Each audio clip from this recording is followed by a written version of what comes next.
ঘগ্ৰাপাৰত কৃষক পৰিষদৰ সমিতি গঠন। অসম গণ পৰিষদ জিন্দাবাদ জিন্দাবাদ জিন্দাবাদ অসম গণ পৰিষদ জিন্দাবাদ জিন্দাবাদ জিন্দাবাদ। নলবাৰীৰ ঘগ্ৰাপাৰৰ শ্ৰী শ্ৰী হৰি মন্দিৰ প্ৰাংগণত অসম গণ পৰিষদ দলৰ ভাতৃ সংগঠন অসম কৃষক পৰিষদৰ এখন অতি গুৰুত্বপূৰ্ণ সভা শুকুৰবাৰে অনুষ্ঠিত হয়।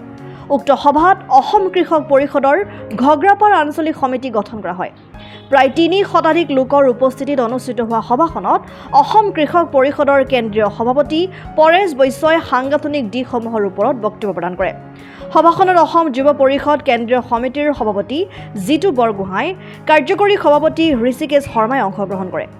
বসন্ত লহকৰৰ সভাপতি আৰু শান্তু তালুকদাৰক সাধাৰণ সম্পাদক হিচাপে লৈ এখন শক্তিশালী ৪১জনীয়া সমিতি গঠন কৰা হয়।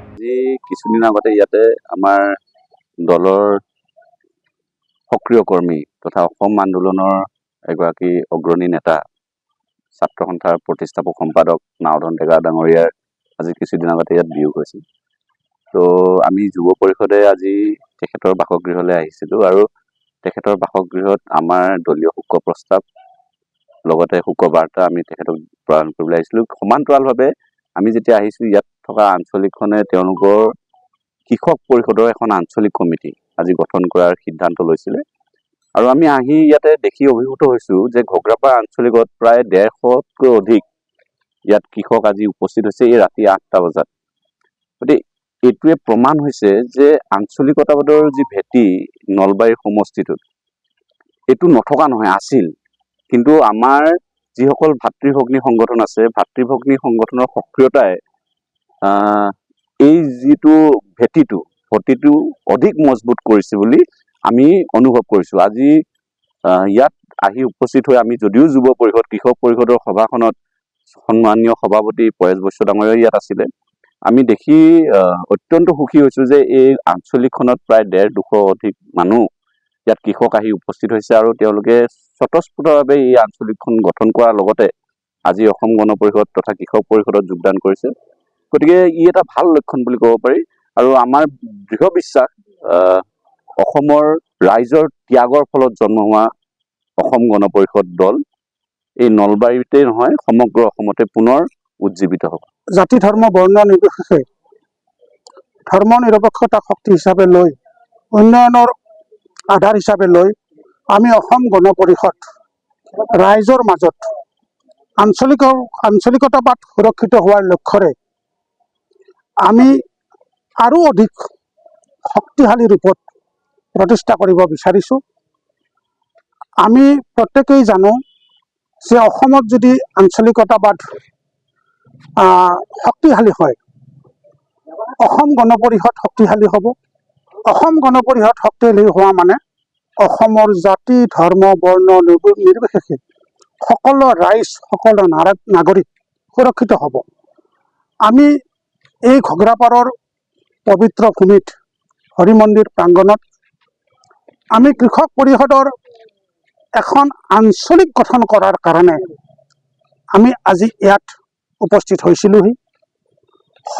কৃষক অধিক আন্তৰিকতাৰে অসম গণ পৰিষদৰ সন্মানীয় সভাপতি অতুল বৰা ডাঙৰীয়া আৰু কাৰ্যকৰী সভাপতি কেশৱ মহন্ত ডাঙৰীয়াক সন্মান জনাই বিশ্বাস ৰাখি তেখেতসকলে কিবা এটা লাভ কৰিব, তেখেতসকলে নিশ্চয় সমাজত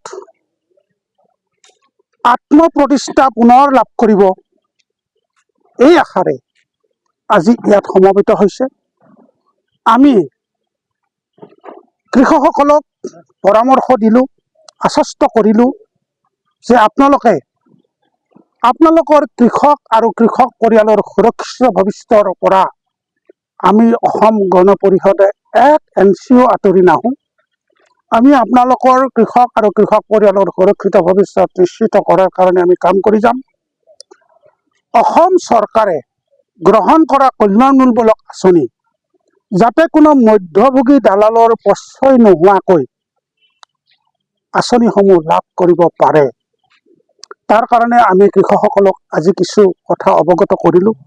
পৰৱৰ্তী সময়ত আকৌ আমি কৃষকসকলক আমি সবিস্তাৰে চৰকাৰে গ্ৰহণ কৰা জনকল্যাণমূলক ধ্বজাবাহী আঁচনিসমূহৰ কথা বিশদভাৱে ব্যাখ্যা কৰিম আৰু আশা ৰাখিম এই আঁচনিসমূহৰ পৰা আমাৰ কৃষক উপকৃত হ'ব, কৃষক উৎসাহিত হ'ব আৰু কৃষকে আনন্দ মনে পথাৰত কাম কৰি তেওঁলোকৰ উৎপাদন দুগুণ বৃদ্ধি কৰিব পাৰিব আৰু নিশ্চিতভাৱে অসমৰ গ্ৰাম্য অৰ্থনীতিৰ ভেটি সুদৃঢ় কৰাৰ ক্ষেত্ৰত কৃষকে মুখ্য ভূমিকা গ্ৰহণ কৰিব পাৰিব।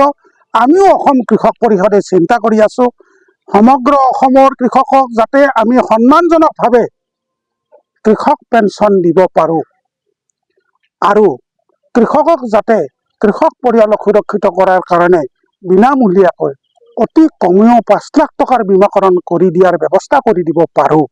তাৰ কাৰণে আমি চিন্তা কৰিছোঁ। আহক কৃষকসকল, আপোনালোকৰ মাধ্যমেদি মই অনুৰোধ জনাইছোঁ, আহ্বান জনাইছোঁ, কৃষক ৰাইজক সেৱা কৰিছোঁ। আপোনালোক স্বাভিমানী কৃষক, আগবাঢ়ি আহক, একত্ৰিত হওক। আমি যাতে অসম কৃষক পৰিষদক শক্তিশালী কৰাৰ লগে লগে অসম গণ পৰিষদক শক্তিশালী কৰিব পাৰোঁ। News desk report, Assam time. ঘৰত আনন্দ আৰু সম্পৰ্কৰ চমক বজাই ৰাখিবলৈ জৰুৰী হৈছে সকলো আনন্দময় মুহূৰ্তত মৰমৰ উপহাৰ দিয়াটো। সেইবাবে মধুশ্ৰী জুৱেলাৰ্ছে আনিছে সকলো ৰঙীন ক্ষণৰ বাবে বিশেষ গহনা। হীৰাৰে হওক, সোণৰে হওক বা ৰূপৰে হওক, শ্ৰেষ্ঠ ডিজাইনছ আৰু হলমাৰ্কযুক্ত গহনাই ৰাখে সম্পৰ্কক নিখুঁত। তেনেহ'লে আজিয়ে আনক আনন্দ মধুশ্ৰী জুৱেলাৰ্ছৰ সৈতে।